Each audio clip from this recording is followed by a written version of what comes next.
በቃ ተቆጣጥረን ይዘናል። በቃ ይሄን ድገምልኝ፣ በጣም የምፈልገው ነው። አንድ ቀበሌ ለማሰር ስንት ከፍላላችሁ? አንድ ቀበሌ ለማሰር አንድ ቀበሌ ሙሉ ህዝብ ይዘናል። እኛ አሁን የምኖርበት ቀበሌ ማለት ነው። ይሄ ልጅ የምኖርበት ቀበሌ ሙሉ በቃ የተለያየ ንግድ የተባለ ማንኛውም ንግድ ባለሀብት ይመጣል፣ እንኮረኮረማለን፣ ይወርቃል።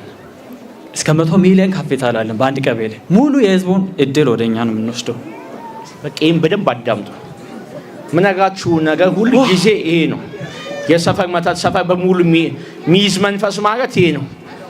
ካያችሁ ይሄን በደንብ ካዳመጣችሁ ይሄ ሚስት ከገባችሁ በቃ ነፃ ወጣችሁ የምትወጡት። ብዙ ጊዜ ምነግራችሁ ነገር ይሄ ነው።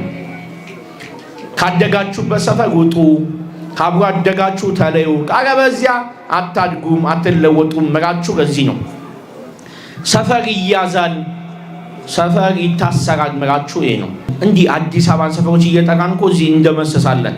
ለምን? ሰፈር ውስጥ የሚቀመጥ መንፈስ የሰፈሩን ህዝብ በሙሉ ነው የሚያደቀው።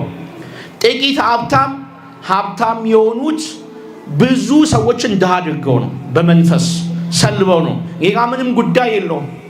ጥቂቶች ናቸው፣ በጣም ጥቂት በእግዚአብሔር ቸርነት ሰርተው የተለወጡት።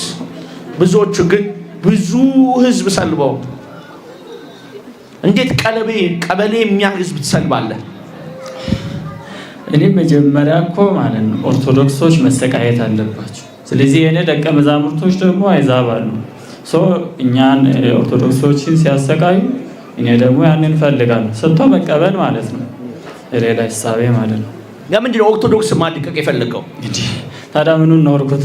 ጠላቶቼ እነሱ አይደሉ እንዴ? ጠላቶቼ እነሱ አይደል እንዴ? እኔ እኮ ዓላማዬ ምንድን ነው? ሰው መንግስተ ሰማያት እንዳይገባ አይደል?